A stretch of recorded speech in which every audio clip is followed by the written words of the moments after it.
Hello, it's Ruben West, and I'm here to share with you three secrets. Listen to this, three secrets or three keys that's going to help unlock your next level. They're going to help you live your best life. Now, first of all, let me say, I don't know what your best life is. I don't know what that means for you. I don't know where you are right now.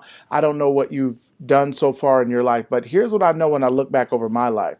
When I think about the things that I've been able to accomplish, I realize now that if I had a different mindset, a different perspective, that I would be able to do more than I've done thus far. As a matter of fact, I often say that the reason I have a martial arts school, and this year will be 20 years, the reason that I have a martial arts school right now is because, well, is because I said I was going to have one. Now, as great as that sounds, I realize now that if I would have said I'm going to have 10 schools, I'd probably have 10 by now. If I would have said I'm going to have a martial arts organization, I'd probably have that by now. And so here's why I'm saying I have one, is because that's what I said. So whatever your goal is right now, I want you to expand it. I want you to increase it. I want you to go after something that you never thought possible.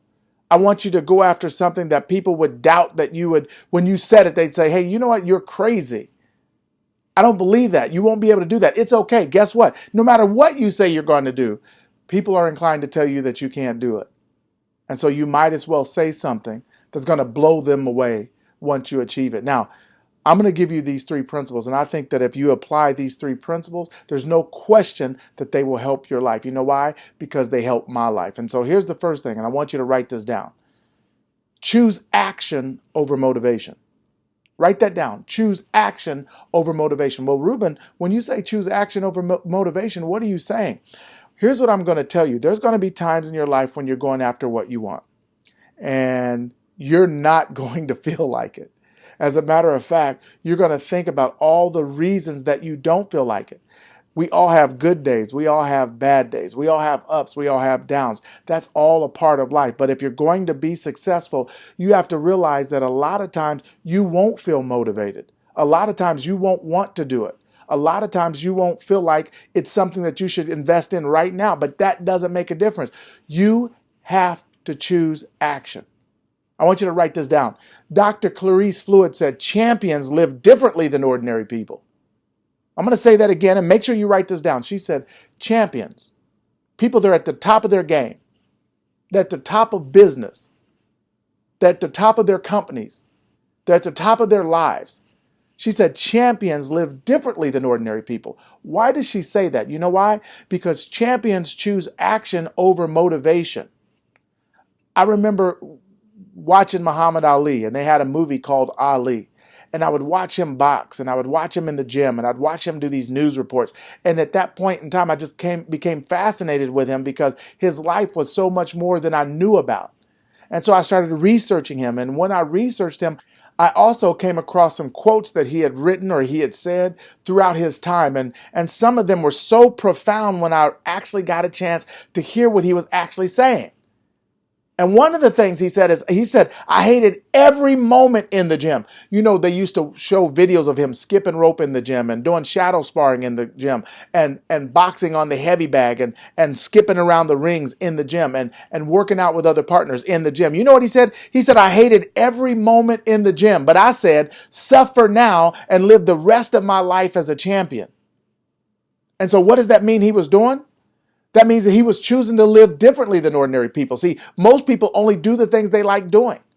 Most people only spend their time working on things that come easy to them or that they've already mastered. They don't want to put in the work on areas that they don't like doing. But he said, no, I don't like it. I don't have to like it. It may bother me. I may hate it, but I'm going to suffer now, right now, and live the rest of my life as what? As a champion. And so if you're going to go from the bottom to the top, if you're going to live your best life, not just a good life, your best life, that you're going to have to choose action over motivation. There's going to be times when you don't feel like getting up. You're going to have to get up. There's going to be times where you don't feel like putting in the work. You're going to have to put in the work. There's going to be times where you don't feel like going back again because the last try or the last attempt didn't work. What are you going to have to do? You can't wait to feel like it. You just have to choose to get going. You have to choose action over motivation. Remember that. Champions live differently than ordinary people. If it was easy, everybody would be doing it. And so here's what I know. That there's a Muhammad Ali in you. That there's a champion in you. You may have gotten knocked down, but he also said the canvas is no place for a champion. That it's not the fact that you get knocked down. There's a Chinese proverb that says, get knocked down 7 times, stand up 8. That you have to have the drive and the determination to get back up on your feet. That you may think about this, that when you get back up, you may get knocked down again. Tom Watson Jr. said that if you stand up and be counted from time to time, you may get yourself knocked down. But remember this, a person flattened by an opponent can get back up again. But a person flattened by conformity stays down for good. Now, I believe the opposite of courage is not cowardice, it's conformity. Why, Ruben? Because even a dead fish can go with the flow. That sometimes you got to be willing to get back up on your feet and walk in the direction in spite of what everyone else says. In spite of the fact that they don't believe you. In spite of the fact that you don't feel like it. You live differently than ordinary people. And so on those days that you don't feel like it, you got to choose action over motivation. As a matter of fact, I want to give you a resource. I read this book. It's called The 5-Second Rule. You've got to get that book. It's called The 5-Second Rule. And what she said in this 5-second rule was profound. She said that when you find yourself knowing that you need to do something, knowing that you need to take action, knowing that you need to go into action, when you find yourself and you need to do something, listen to this, count backwards from 5. She said, do this, 5, 4, 3, 2, 1, and then go into action. Listen to that. Just count backwards from 5 and then go into action. She said, don't wait to feel like it. You may never feel like it. You may never feel like going into the gym. You may never feel like going to apply for another job. You may never feel like going back to school. Don't wait to feel like it. Just go into action. I want to give you that resource. When you read this resource, she's going to show you how you can actually will yourself into action through the 5, 4, 3, 2, 1 process. She'll show you how it's scientifically proven to interrupt your normal thinking pattern of why should I do this? I don't feel like it. I don't want to do it. So get that book, The 5-Second Rule. And then do that. Choose action over motivation. Now, here's the next thing I want you to think about is that if you want to go to the next level, there's some people who sacrifice for you. I don't care what your situation is. And then a lot of people say, well, Ruben, you don't know. You don't understand. My mother wasn't there. My father wasn't there. I had to live in a foster home. They have all of these reasons. I was raised by my grandparents. I'm not discounting any of that. But the bottom line is someone had to sacrifice. Someone had to give up something for you to be here. When you were a baby, it was impossible for you to take care of yourself. You could not do anything for yourself. So regardless of who it was that did it, regardless of why it was that they did it, you have to choose to do it for them. Because there's only 3 people I want you to think about doing it for. Number 1, do it for those who believed in you.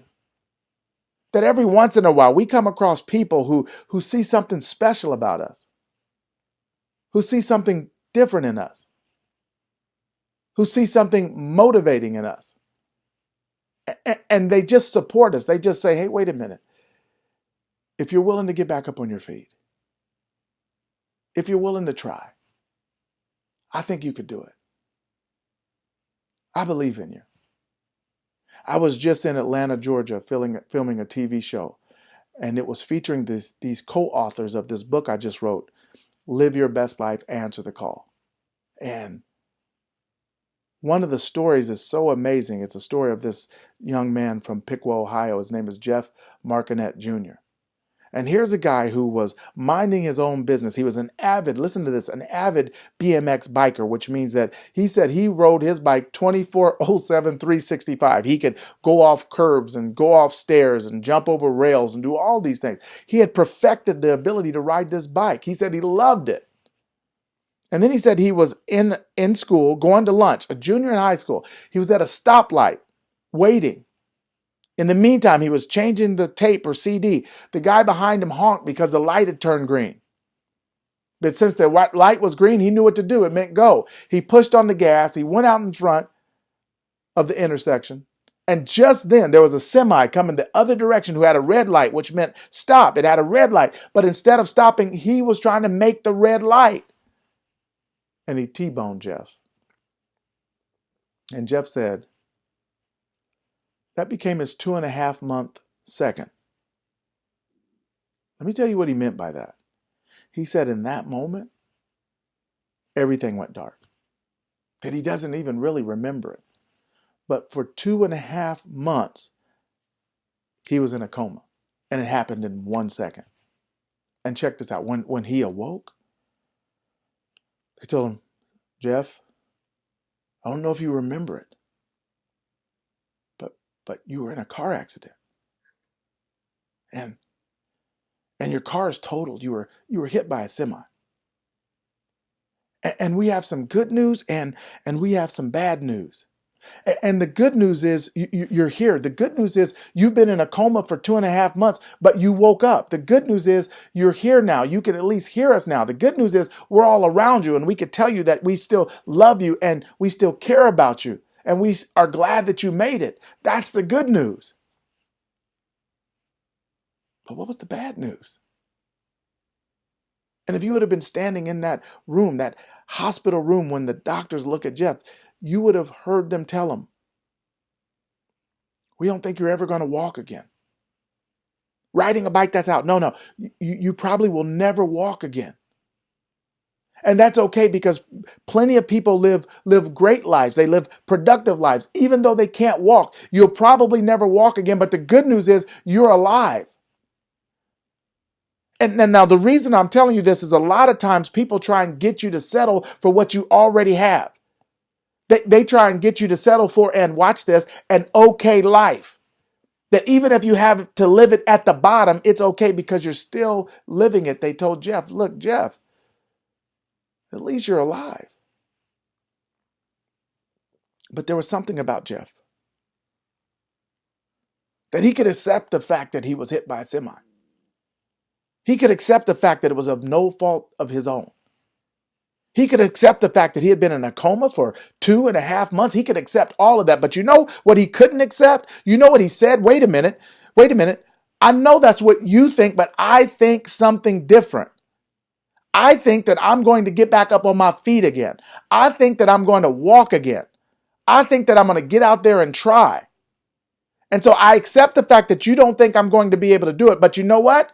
I'm going to. And here's the thing. There were some people who believed in Jeff. Jeff said his mother was always there and she believed in him. He said his father was there and he believed in him. And he said, you know what? I want to start going to rehab. And listen to this right now. In this moment, Jeff has been in rehab for 15 and a half years. The reason I say that is because when you go after what you want, you got to make up in your mind how bad you actually want it. You got to make up in your mind that there's a level of work that you're going to have to put in and nobody's going to give it to you. You're going to make up in your mind that there's going to be good days and there's going to be bad days. You got to make up in your mind that, you know what, sometimes I'm going to have to suffer. But like Muhammad Ali said, I'm going to suffer now and live the rest of my life as a champion. Jeff started going to rehab day after day after day at rehab. And he said, you know what? He had a team of people who supported him. And they would say, hey, good job, Jeff. Good job. You got your legs to move. Good job. That was just a stepping stone. Good job. And guess what? They got him all the way to the point where he was in a wheelchair. He was sitting up. He was in a wheelchair. And you know what they said? He said, Ruben, they told me, you can stop now. You're in a wheelchair. And now I know a lot of people who live happy and productive lives in a wheelchair. And Jeff said, no, it's been hard to get to this point. But I'm not stopping now. See, the reason I'm telling you this is because there's going to be some times in your life when you're going after what you want and you set a goal that's very high. Remember, I told you, whatever your goal is, elevate it. That you set a goal really high. And there's going to be times where you get to partially to the goal. You get to this level. Now it's way up there, but they say you've got to this level. And you know what they're going to tell you? Hey, you've done good enough. That was okay. You put forth your best effort. It's okay. Jeff said no. You've got to say no. That if you're going to go from the bottom to the top, that you're not going to give in. That you're going to keep fighting. Jeff said, no. It's okay that I'm in a wheelchair, but I want to stand. And so sometimes you got to do it for the people who believe in you. And here's the funny thing. Even though he wanted to stand, there was people who believed, man, I don't know why he's doing it to himself. He's never going to stand. I don't know why he's putting himself through this. He's never going to be able to stand up. Remember, they told him, we probably don't think you'll ever walk again. And so the first thing you have to do is you have to do it for the people who believe in you. And then you got to do it for the people who didn't.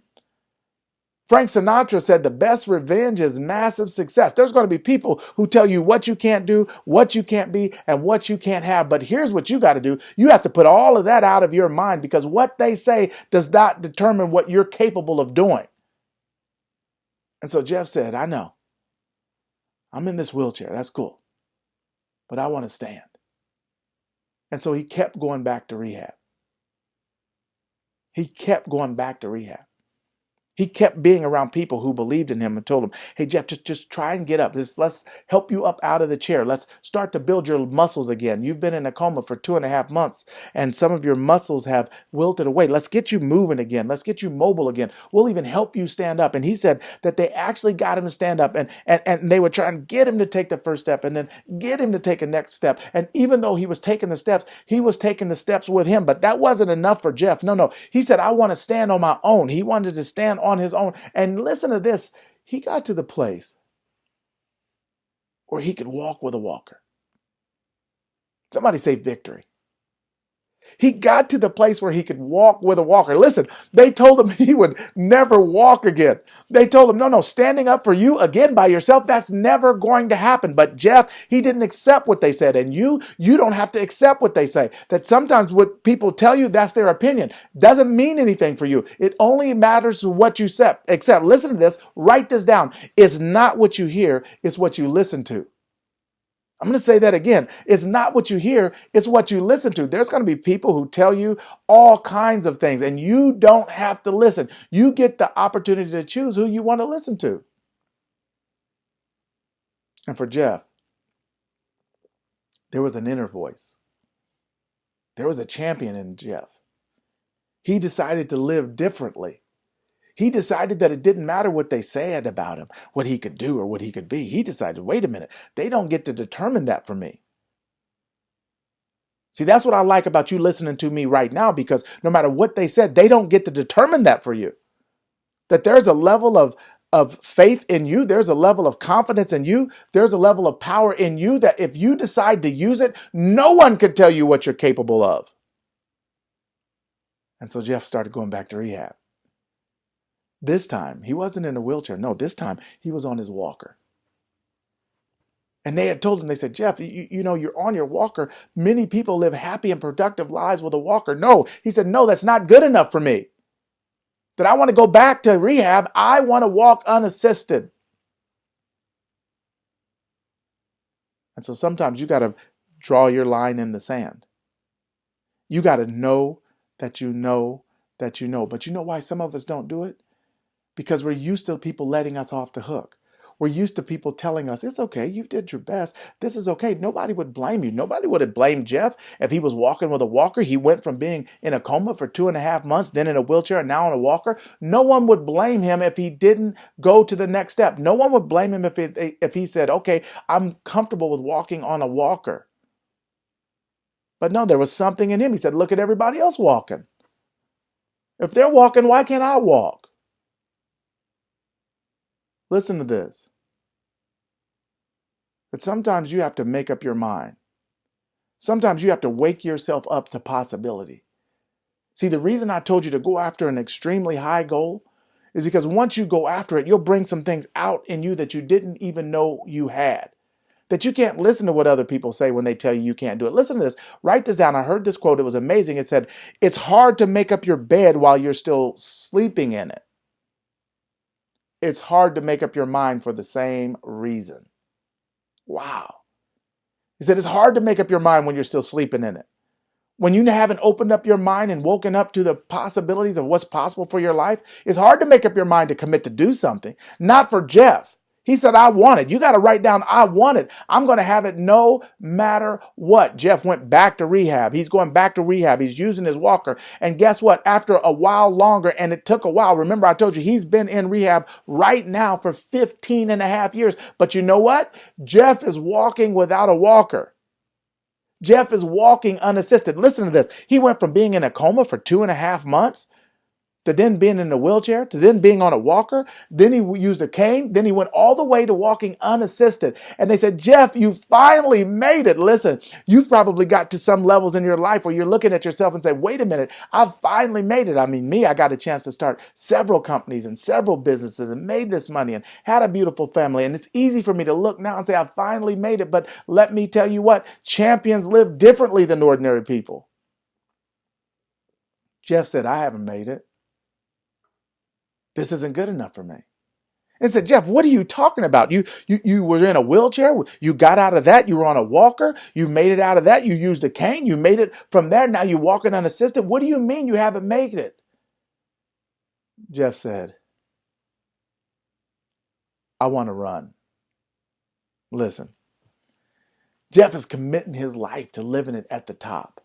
That he knows that if he's going to do it, he has to do it for them. Who's them? The people who believed in him. Who's them? The people who told him he couldn't. And who's them? Listen to this. The people who look at you when you do it, when you go after your goal, when you go after your dream, and they say, wait a minute, if Jeff can do it, I can do it. Wait a minute, if Ruben can do it, I can do it. Wait a minute, if Lori can do it, then I can do it. See what happens when you decide to live on a higher level? There's people watching you right now. And they're getting their belief from you. And they're watching you each and every day, and they're seeing whether you go back again and again and again, whether you're ready to throw in the towel or pick it up just to wipe the sweat off your brow. They're watching you. And when they see you go back again, when they see you take that next step, when they see you come from a neighborhood where nobody thought great things would come from, when they see you come back from a situation because you didn't have your parents with you, or you lived in foster care, or you guys didn't have money, or you didn't have the right education. When they see you come from a situation like that and decide, wait a minute, that may be what happened to me, but that's not what's going to determine my future. That I'm going to pick up the pen and write my own story. That's how it can start, but I get the opportunity to finish it. When they see you come back from something like that, they say, wait a minute. If he can do it, if she can do it, then I can do it. And so what do you have to do if you're going to live your best life? What do you have to do if you're going to go from the bottom to the top? Well, I said there's three things. The first thing you have to do is you have to choose action over motivation. I could imagine that there was so many days where Jeff had to go to rehab and he didn't feel like going. But he just went. He chose action. So the first thing, I think you have to choose action over motivation. What's the second thing you have to do? You have to do it for them. Who's them? Remember I said the people who believed in you. Do it for them. The people who said you couldn't. Do it to prove them wrong. They can't determine your future. And then who else do you do it for? Do it for the people who are watching you right now, wondering if you're going to be able to make it because there's something about your struggle that's given them power. There's something about when Muhammad Ali became the heavyweight champion, and when he danced around the ring and he said, I'm going to float like a butterfly and sting like a bee, there was kids all over the world standing up, throwing little punches. Why? Because they got their power from him, from seeing him work. When I was on the set with Jeff at the TV show, and he started talking about the fact that he refused to stay in that wheelchair, that even after 15 and a half years, he's still going to rehab. Why? Because he wants to run. He said, listen to this. This is a good one. He said, prove yourself right or willing. Ah, that's powerful. Listen to that. He said, prove yourself right or willing. In other words, don't quit. That I'm going to go after this, and either I'm going to be willing or I'm going to be right. But what I won't be doing is sitting down. What I won't be doing is quitting. What I won't be doing is waiting. I'm going to prove myself right. I'm going to prove that I was willing to try.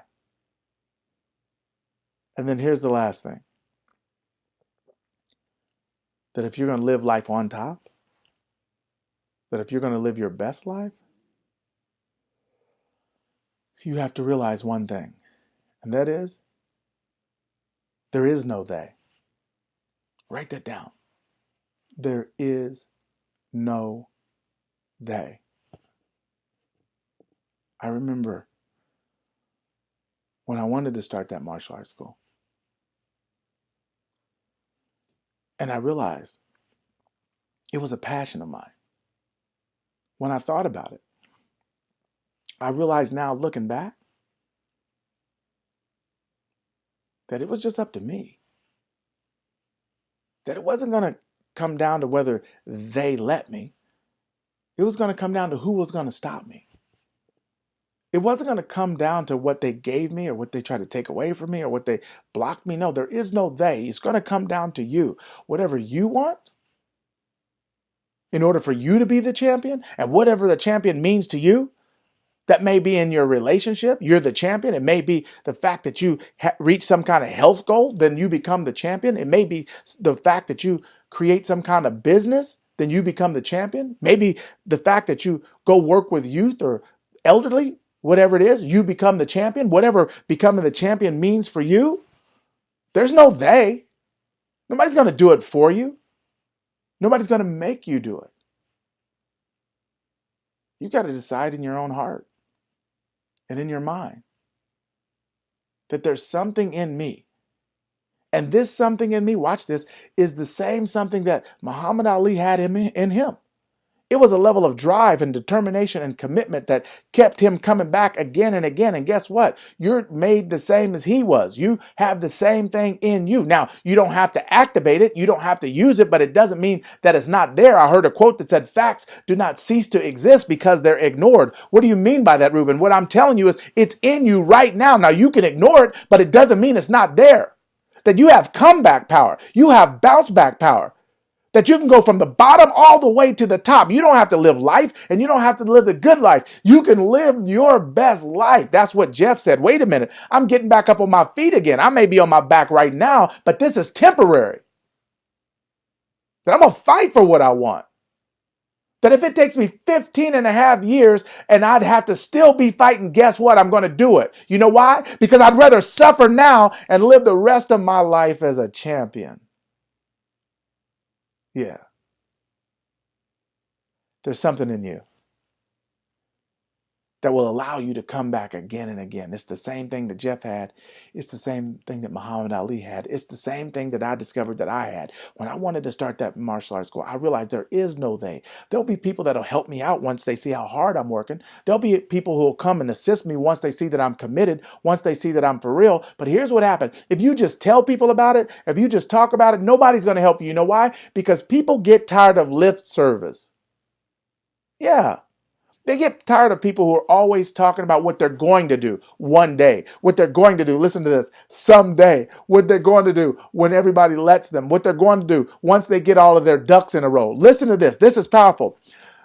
Ducks don't get in a row while they're sitting still. Have you ever seen a group of ducks sitting on the ground in a row? No. The only time they ever get in a row is when they get up and get moving. So what do you have to do to go from the bottom to the top? What do you have to do to live your best life? What do you have to do to activate that inner winner in you? Well, you have to do three things. Number one, you have to choose action over motivation and realize that sometimes you won't feel like doing it. Number two, you have to do it for them. Who's them? The people who believed in you, the people who said you couldn't, and the people who are watching you right now. And then the third thing you have to do is you have to realize